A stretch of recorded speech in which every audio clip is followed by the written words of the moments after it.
That's the fact. Some of you just freaky. Freak. You better say is that. Right? So, brothers and sisters, James 4:7-8. James 4:7-8. It's the book of James, chapter 4, and verse 7. Submit yourselves, therefore, to God. So you see what the Bible said? Watch and pray that we lead not into temptation, but I think it was precept and said we have to submit ourselves to what? To God. To who? To God. Read on. Resist the devil. Do what?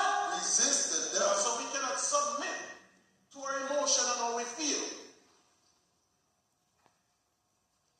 Because at some day, Ben, when I was younger, I feel like I should be King Solomon. That's what I feel.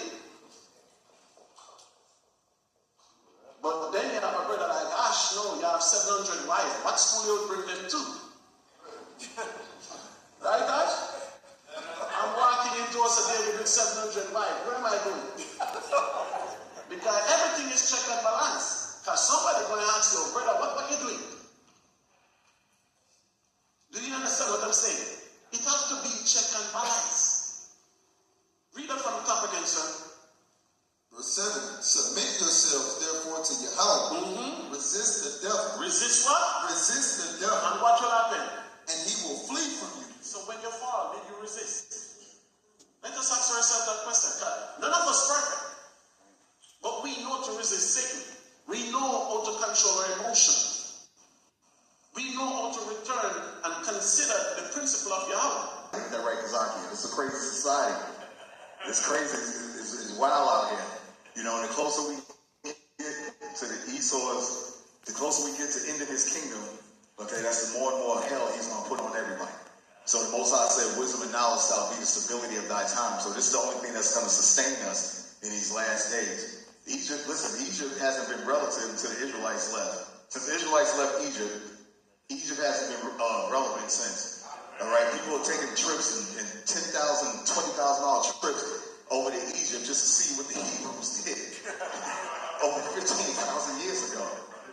If Egypt is such a superpower, okay, now and everybody want to know the breakdown of a molecule and how many toes Pharaoh had. How come Egypt is not a superpower today?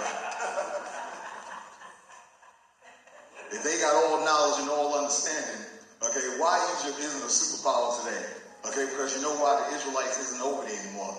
Okay, the place that it supersedes all nations is the place over here in America. Okay, because why? The Israelites are over here. Ain't that right? Because the Israelites, the children of Israel is over here still to today.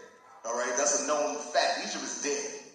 Okay, the only thing you want to get over there is a brick, okay, and some dust. That's all you want to get. Okay, the Most High promised us. He said in these last days he's going to deliver the children of Israel out of the four corners of the earth and even out of Babylon. Okay, the great. The Most High said he's not a man that he should lie. All right, we got to hang on to this word. We got to have faith in these last days. All right, the Most High said, much steadiness is weariness to the flesh. Some things just don't need to be said, man.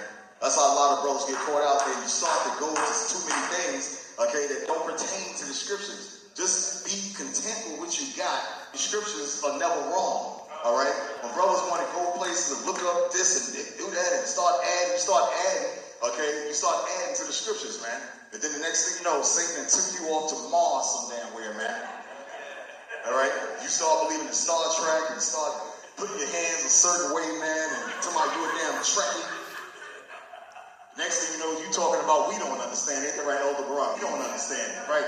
Right. The wisdom you got is too deep for us to understand. Oh, really? Okay, Clyde. Proverbs chapter 1, verse 7.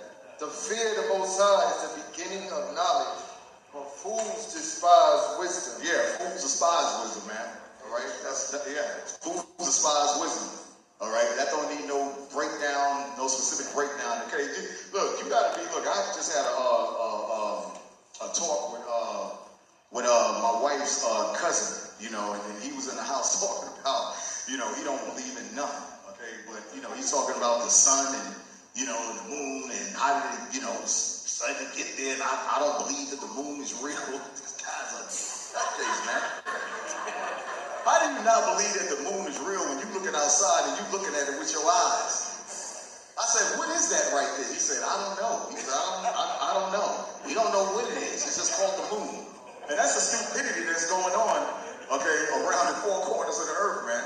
All right, you got people that they seek out two things that's just too hot for them, man. Some things, just leave it alone. Just be content. If you know only Deuteronomy 28 chapter, be content and learn that, and you know the commandments. Leave it right there, man. All right.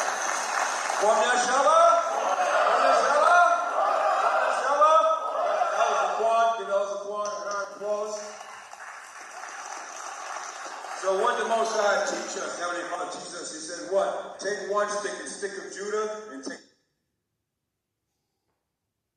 So that's why you have. You're supposed to seek more coming together as a nation. You can't let that camp go and by itself and try to build it. No, he said, take the stick of Judah and Ephraim